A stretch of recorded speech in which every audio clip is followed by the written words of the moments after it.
Reformas religiosas antecedentes à Europa renascentista foi o palco onde ocorreu a maior divisão da cristandade. Divisão esta provocada por eventos históricos chamados de reformas religiosas ou reforma protestante.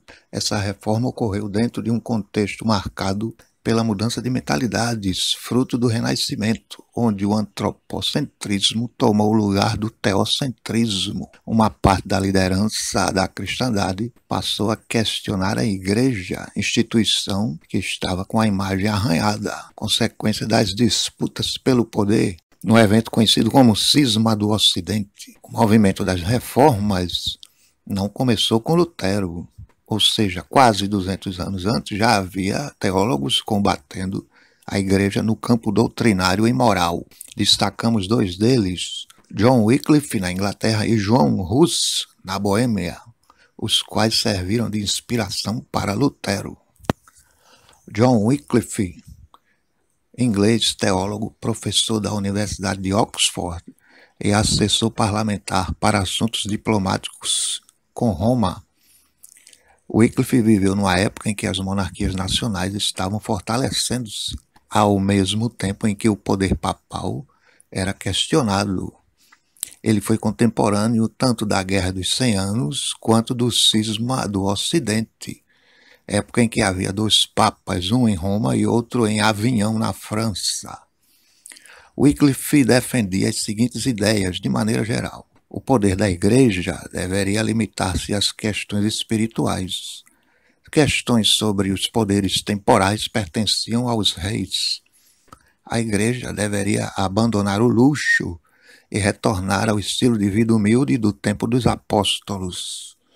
O rei deveria ter o controle sobre a igreja. Quem serve a igreja deve submeter-se às leis do Estado. Os arcebispos ingleses deveriam receber sua autoridade do rei. O Estado deveria tomar posse de todas as propriedades da igreja e encarregar-se do sustento do clero. Esta visão nacionalista da igreja servirá de inspiração para Henrique VIII, o rei que rompeu com a igreja romana e criou a igreja anglicana. Wycliffe era contra as ordens monásticas, afirmando que elas não tinham base bíblica e deveriam ser abolidas junto com suas propriedades. Devido ao cisma do Ocidente, Wycliffe afirmava que o único Papa da Igreja era Cristo e que a Igreja continuaria existindo mesmo sem a presença de um líder humano. Para Wycliffe, Cristo é o cabeça da Igreja e não o Papa.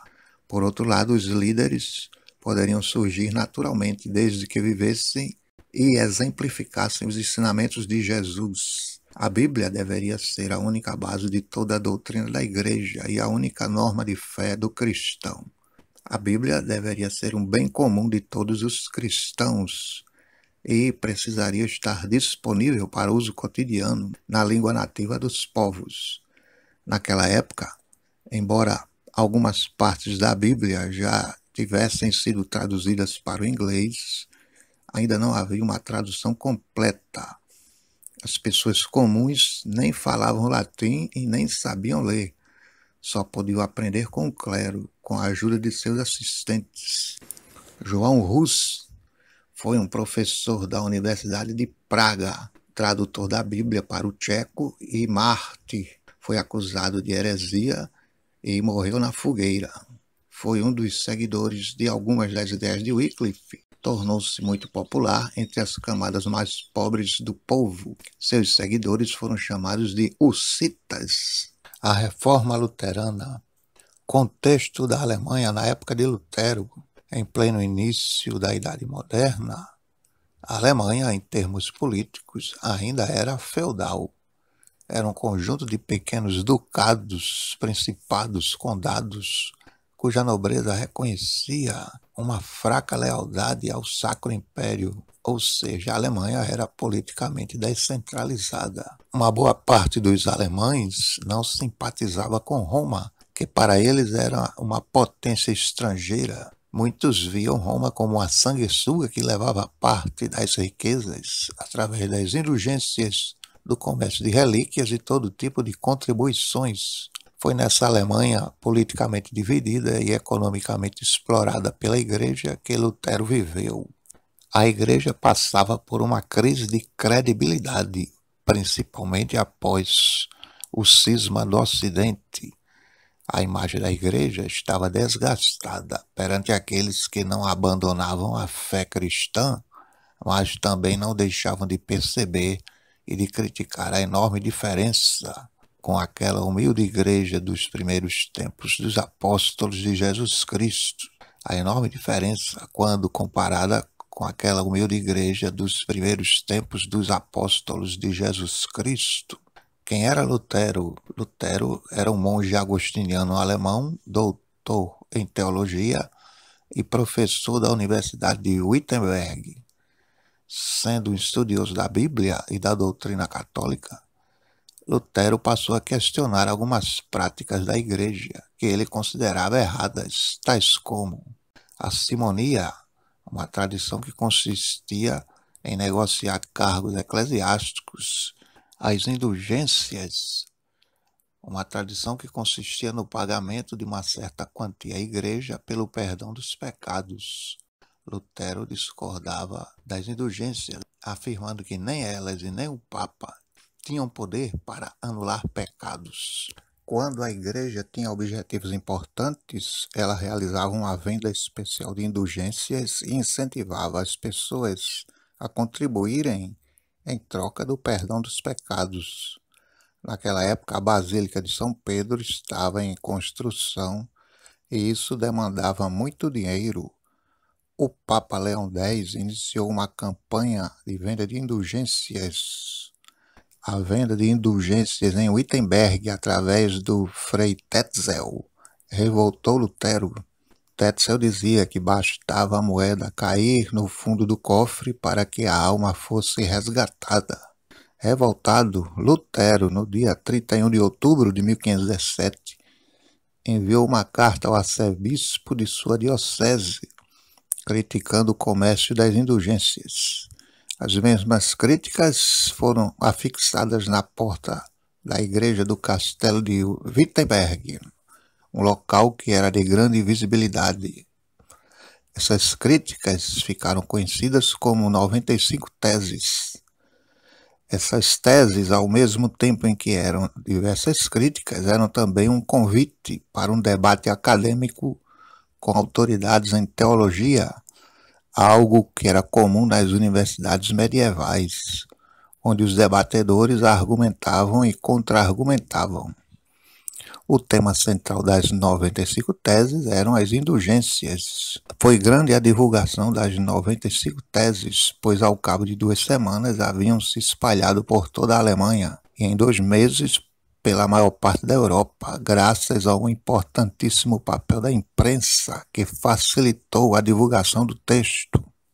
As polêmicas teses chegaram até o conhecimento do Papa Leão X, que emitiu a excomunhão de Lutero após o monge negar a se retratar. Ao receber a bula com excomunhão, Lutero a queimou em praça pública. No ano de 1521, Lutero, que recebeu a proteção de Frederico III, príncipe eleitor da Saxônia, Lutero foi convocado pelo imperador Carlos V para que comparecesse e se retratasse na Dieta de Worms. Dieta era um tipo de assembleia. Durante a assembleia, o imperador Carlos V esperava que Lutero se retratasse.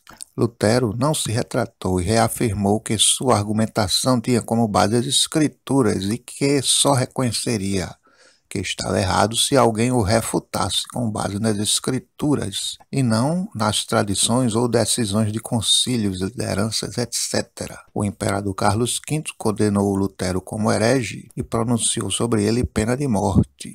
Lutero, entretanto, recebeu a proteção de amigos, principalmente o príncipe Frederico, os quais o levaram para o castelo de Wartburg, onde foi mantido em segurança. Foi neste castelo que Lutero traduziu a Bíblia para o alemão.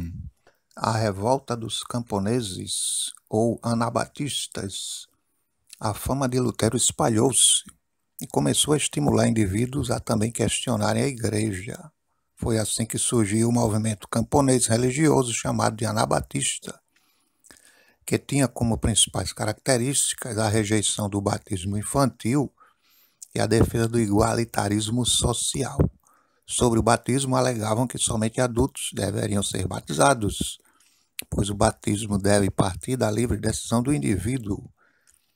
Os anabatistas, mesmo divergindo, enxergavam em Lutero uma força aliada na subversão contra a Igreja Católica. Sobre o igualitarismo, eles se inspiravam no início da Era dos Apóstolos, onde as pessoas livremente partilhavam seus bens com os que necessitavam. Sendo assim, exigiam a partilha das riquezas que pertenciam aos nobres e ao clero. Porém, diferente do tempo dos apóstolos, onde a partilha era pacífica e ninguém era obrigado a contribuir, os anabatistas partiram para a violência, ou seja, para tomar os bens à força, invadindo propriedades e matando os que eram contrários. Lutero condenou essa revolta, classificando-a como anticristã. O principal líder do anabatismo foi o alemão Thomas Müntzer, que no início era considerado o seguidor mais radical de Lutero. Müntzer liderou a revolta camponesa entre 1523 e 1525, a qual reivindicava também o fim da servidão e a divisão comunitária das terras. O movimento anabatista foi duramente perseguido e terminou em chacina, com cerca de 100.000 mortos. A intenção de Lutero não era dividir a igreja, mas purificá-la daquilo que ele considerava errado. Por outro lado, Lutero recebeu a acolhida de uma parte do povo alemão e de uma parte da nobreza que estava interessada também em obter vantagens da situação, principalmente na questão das propriedades da igreja. As ideias de Lutero impulsionaram outras pessoas em outras partes da Europa, principalmente o norte europeu, onde o protestantismo mais floresceu. Alguns anos depois, Lutero abandonou o celibato ao conhecer a ex-freira Catarina de Bora. O termo protestante, comumente usado para designar a divisão cristã, tem sua origem na Dieta de Espira, em 1529, quando um grupo de nobres protestou contra a tentativa de imposição do catolicismo por parte do imperador Carlos V, afirmando que o monarca não tinha autoridade para mandar na consciência dos indivíduos. A divisão da cristandade ocidental não foi pacífica, pois houve guerra entre católicos e protestantes. Essa guerra só terminou com a assinatura da Paz de Augsburg, em 25 de setembro de 1555, que consistiu em um tratado de paz, através do qual o protestantismo foi permitido, cabendo a cada líder de um estado definir a religião. Aos cidadãos desses estados foi permitida a opção de migrar para outro estado, caso não aceitassem a religião imposta pelo governante. Alguns pontos da doutrina luterana. A salvação do cristão ocorre unicamente pela fé em Jesus. Os únicos sacramentos, existem apenas dois, o batismo e a Eucaristia ou ceia. Na questão da doutrina, a Bíblia é a única fonte da verdade, sacerdócio universal dos cristãos. O cristão tem livre acesso a Deus. Além destes pontos principais, o luteranismo também defendia a livre interpretação das Escrituras, o fim do uso de imagens, o fim do celibato, o uso das línguas nacionais, a simplificação dos cultos.